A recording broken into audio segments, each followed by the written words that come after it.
मित्रों, आज हम लोग पढ़ेंगे राष्ट्रीय सुरक्षा नीति निर्धारण प्रक्रिया। चलिए सबसे पहले इसका सामान्य परिचय जान लेते हैं। पार्ट में एक राष्ट्र की सुरक्षा के अंतर्गत राष्ट्र की संपूर्ण उत्तरजीविता एवं राष्ट्र हित निहित होते हैं। हम यह जानते हैं कि रक्षा सुरक्षा का मात्र एक अंग है जो इतना महत्वपूर्ण है कि सुरक्षा शब्द का नाम आते ही दिमाग में मात्र रक्षा का ही दायरा घूमने लगता है।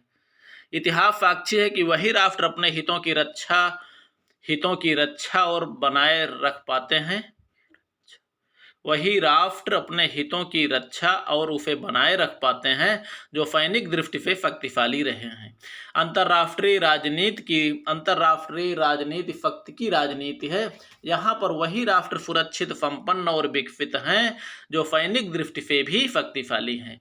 बिना आर्थिक शक्ति के सैन्य शक्ति का विकास जिस तरह संभव नहीं है, उसी तरह बिना सैन्य शक्ति के विकास और अर्थव्यवस्था भी सुरक्षित नहीं। यानी बिना सैन्य शक्ति के विकास के अर्थव्यवस्था भी, बिना सैन्य शक्ति के ना तो विकास ना ही अर्थव्यवस्था सुरक्षित रह सकती है। इस प्रकार हम समझ सकते हैं। कोई भी सुरक्षा एवं रक्षा नीति निर्धारण करने के पहले राष्ट्र के ऊपर आने वाले संभावित खतरों, प्राकृतिक आपदाओं, राष्ट्रीय हितों एवं राष्ट्रीय जरूरतों पर ध्यान अवश्य देना होगा। अब देख सकते हैं एक राष्ट्र पर खतरे का आकलन। ठीक है, ये सत्य है कि प्रत्येक राष्ट्र अपने संभावित शत्रुओं से सदा भयभीत रहते हैं और कौटिल्य ने भी अपने मंडल सिद्धांत में कहा है कि पड़ोसी ही सबसे बड़ा शत्रु है। और यह भी हम जानते हैं कि हितों का टकराव ही युद्ध का कारण होता है। हितों की प्राप्ति, उसे बढ़ाना एवं उन्हें बनाए रखना एक राष्ट्र का प्रथम उद्देश्य भी होता है। अब उन्हीं उद्देश्य को बढ़ाने में, बचाने में जिससे टकराएगा युद्ध उससे अवश्य होगा। ठीक है, तकनीकी विकास के इस युग में एक राष्ट्र तब तक सुरक्षित नहीं है जब तक कि वह अपना सर्वांगीण विकास करने में समर्थ नहीं है।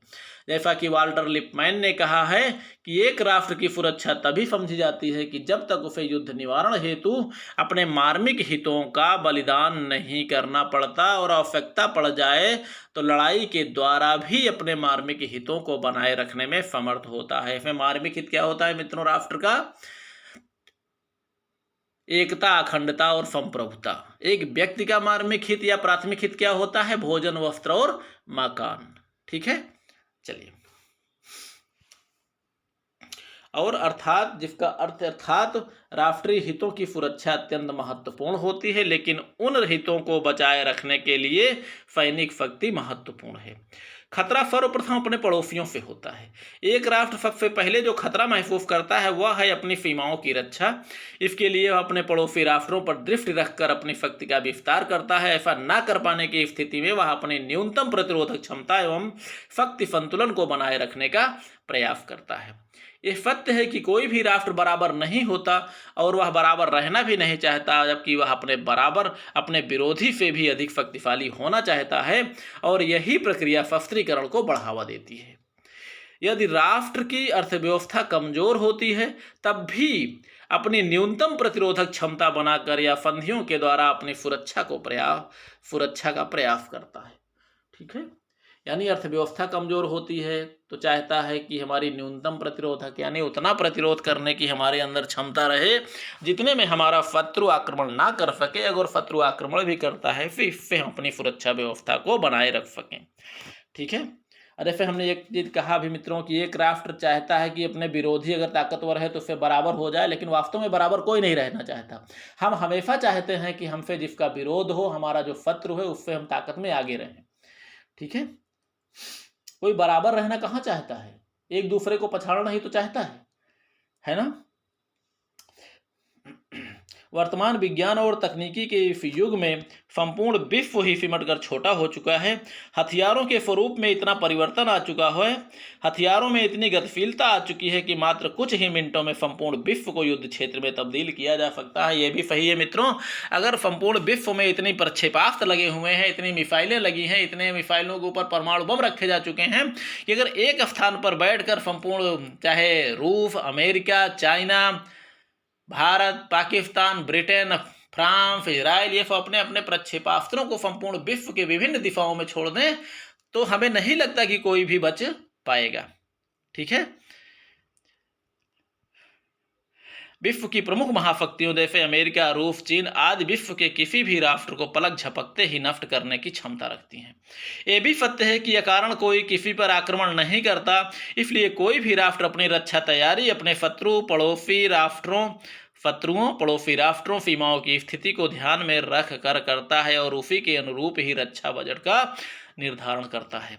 रक्षा व्यय एक अनिवार्य आवश्यकता है। रक्षा तंत्र पर किया गया व्यय नागरिक विकास पर किए गए व्यय से कई गुना अधिक होता है और संभवतः प्रत्येक राष्ट्र की अर्थव्यवस्था इतनी मजबूत नहीं होती कि वह अपनी आंतरिक एवं बाह्य आक्रमणों एवं हर प्रकार के खतरों से अपने को सुरक्षित रख सके। वर्तमान हथियारों में जहां परमाणु अस्त्र, न्यूट्रॉन बम, हाइड्रोजन बम, रासायनिक एवं जैविक हथियारों से भी कई गुना शक्तिशाली ऐसा हथियार आ चुका है जो हथियारों जैसा नहीं लगता, वह है कंप्यूटर और इंटरनेट, और इसे सूचना का तेज माध्यम होने के कारण फाइबर हथियार कहा जाता है। फाइबर आक्रमण हर प्रकार से सुरक्षित होता है। एक फाइबर योद्धा विश्व के किसी कोने में बैठकर चुपचाप कहीं भी विश्व के किसी कोने में आक्रमण कर सकता है। हालांकि इसमें विध्वंसकारी नहीं होता मित्रों, लेकिन जो है उससे भी ज़्यादा खतरनाक स्थिति आ सकती है, क्योंकि उथल पुथल मच सकती है जिन कंप्यूटरों को नष्ट कर दिया जाए, और कंप्यूटरों पर हम लोगों का जो निर्भर होना ही इस प्रकार के आक्रमण को बल प्रदान करता है।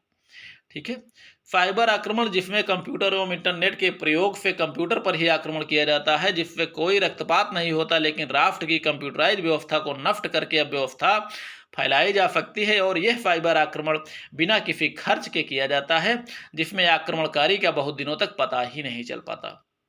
जो राष्ट्र जितना अधिक विकसित एवं तकनीकी विकास से युक्त होगा, फाइबर आक्रमण उस राष्ट्र पर उतना ही अधिक प्रभावी होगा। जो राष्ट्र जितना ही अविकसित एवं गरीब होगा, फाइबर आक्रमण से उतना ही अधिक सुरक्षित होगा।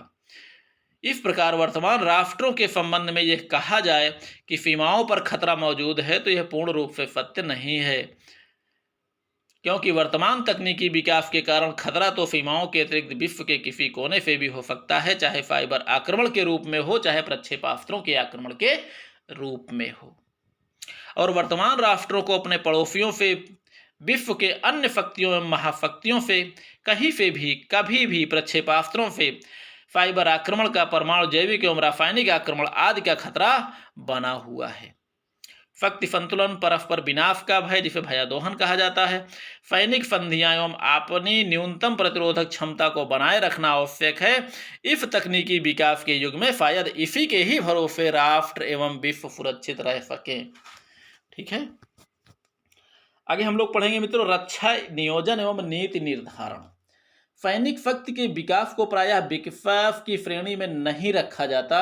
राष्ट्र पर होने वाले विभिन्न आक्रमण राष्ट्र को सैनिक शक्ति के निर्माण एवं उन्हें बनाए रखने के लिए मजबूर करते हैं। अब आप सोचिए, हथियारों के विकास को विकास की श्रेणी में भी नहीं रखा जाता, लेकिन फिर भी सुरक्षा की ऐसी भावना होती है जो कि हमें उस विकास की श्रेणी में ना आने वाले हथियारों के निर्माण के लिए मजबूर होना पड़ता है।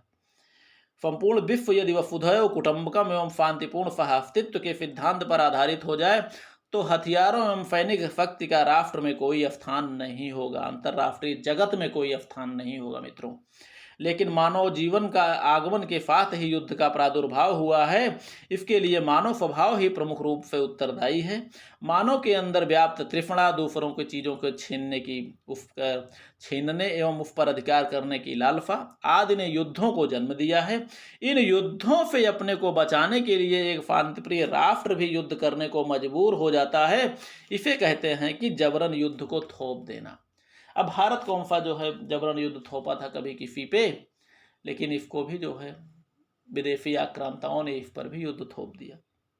युद्धों को सरल बनाने के लिए, आसानी से विजय प्राप्त करने के लिए, कम संसाधनों से अपने को सुरक्षित रखने के लिए हथियारों की प्रकृति में बदलाव करना पड़ता है। इसके लिए तकनीकी विकास एवं रक्षा अनुसंधान की आवश्यकता पड़ती है।